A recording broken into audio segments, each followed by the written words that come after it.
Hi, this is Kevin Pawlowski from Paradise Found Studio, and today we're going to take a field trip to San Diego, California, and to specifically the Church of the Immaculata.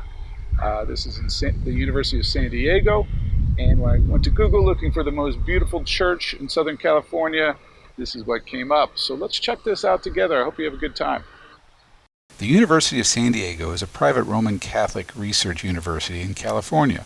Founded in July 1949 as a San Diego College for Women and San Diego University. It has 89 undergraduate and graduate programs and enrolls approximately 9,073 undergraduate, paralegal, graduate, and law students. The Church of the Immaculata is the main chapel of the university and the Immaculate Heart Seminary since 1959.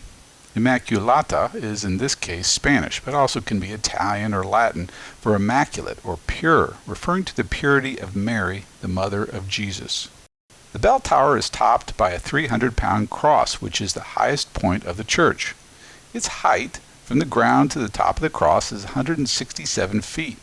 As is detailed in a display inside the church, the exterior went through a pretty major restoration in 1995. The mosaic tiles were replaced. The turquoise-colored glass looks about the same as I used in my own San Damiano crucifix mosaic. Mounted on top of the main dome is a statue of Our Lady of the Immaculate Conception. Immaculate Conception refers to the Catholic doctrine that Mary was conceived and born without original sin. She is actually 10 feet 8 inches tall and weighs about 8,500 pounds and apparently went through some major restorations herself. The facade appears to be Roman influenced, which is pretty traditional. That contrasts the Spanish styling of the mosaic dome and the red Cordova tiled roof. The church is shaped like a cross, which is pretty common for Catholic churches, and it's 200 feet long and 148 feet wide. As I went through the massive solid bronze front doors, I was swept away by the beauty of the large expanse of turquoise on the ceiling, like a bright blue sky. I'm going to cheat a little bit here and show a photo from their website to give you the best idea of the whole impact of the church interior.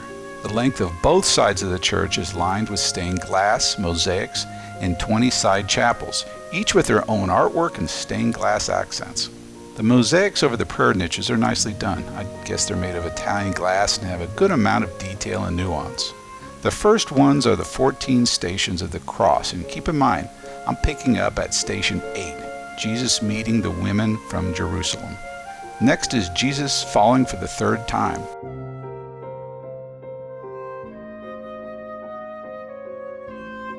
Then Jesus having his clothes taken away.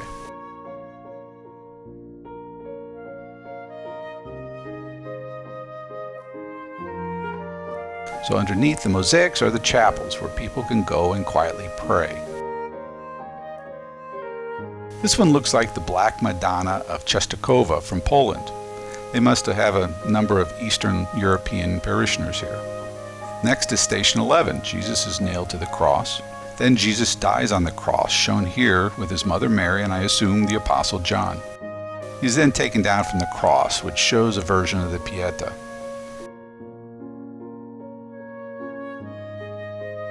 And finally, Jesus is laid into his tomb. What's interesting is as you move to the front of the church, these chapel mosaics become less sophisticated in design and technique. It's a bit more cartoony than the others. This might be an image from Revelations with 12 stars over her head representing the 12 tribes of Israel. Then you have what looks to be Our Lady of Guadalupe, an important icon for Catholics of Mexican descent. I could be getting these wrong because there have been a lot of different representations of Mary over the years. I have trouble keeping them straight.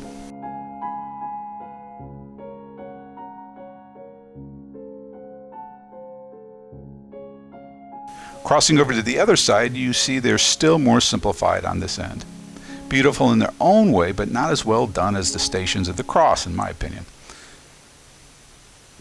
This shows the ascension of Mary into heaven, who, according to Catholic doctrine, rose up body and soul at the time of her death.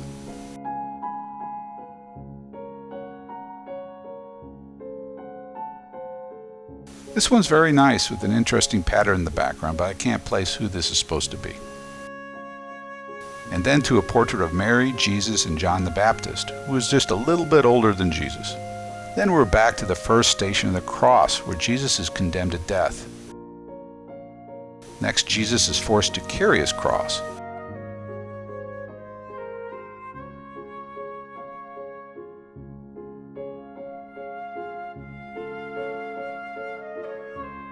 And then falls for the first time.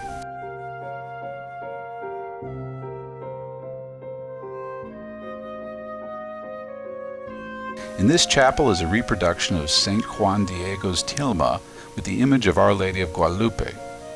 The window shows him presenting it to the bishop when the roses miraculously fell out. And station 4, Jesus meets his mother.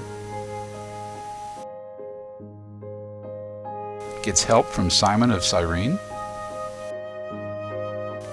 Gets his face wiped by St. Veronica, where his image is transferred onto the cloth. And Jesus falls for the second time.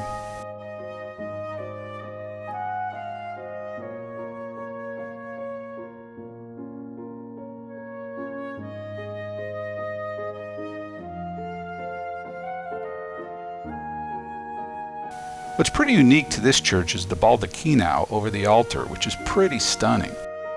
And above it, a mosaic tiled dome that goes up 105 feet.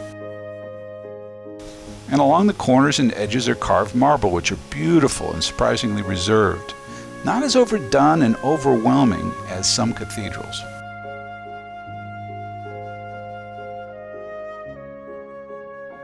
And along the 50-foot vaulted ceiling are stained glass windows with a number of biblical scenes.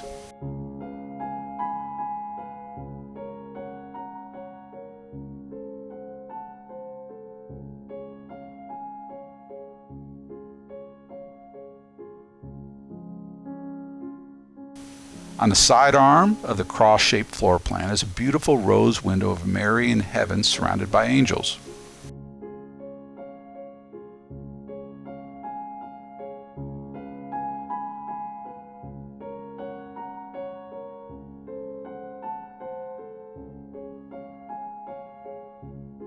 Other windows are showing various saints, some ancient and some pretty modern.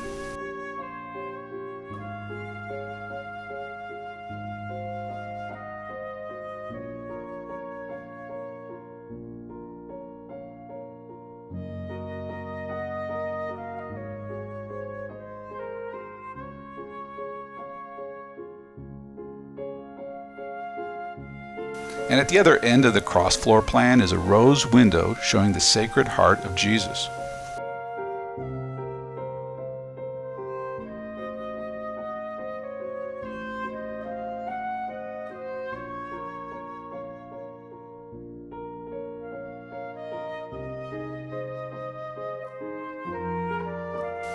Then at the far end of the church, at the back, is a large, glorious stained glass image of Mary.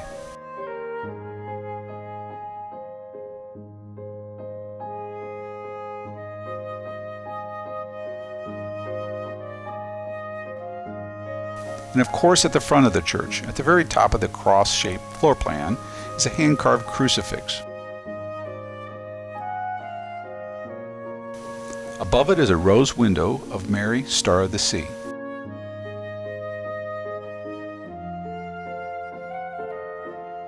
Even the exit doors have windows, here showing symbols of the Gospel writers John and Luke.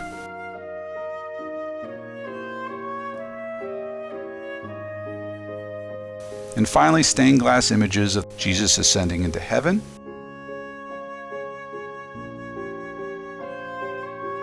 the resurrected Jesus, and the Holy Spirit appearing to the apostles at Pentecost.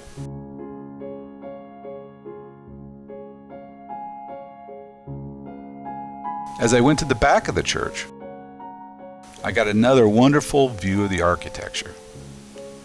It looks amazing and very different from just about any angle. And then finally, I got a treat of a glorious view of San Diego and the bay.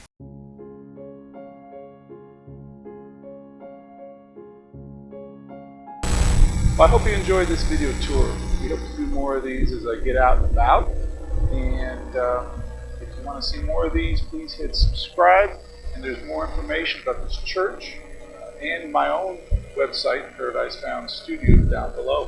Thanks.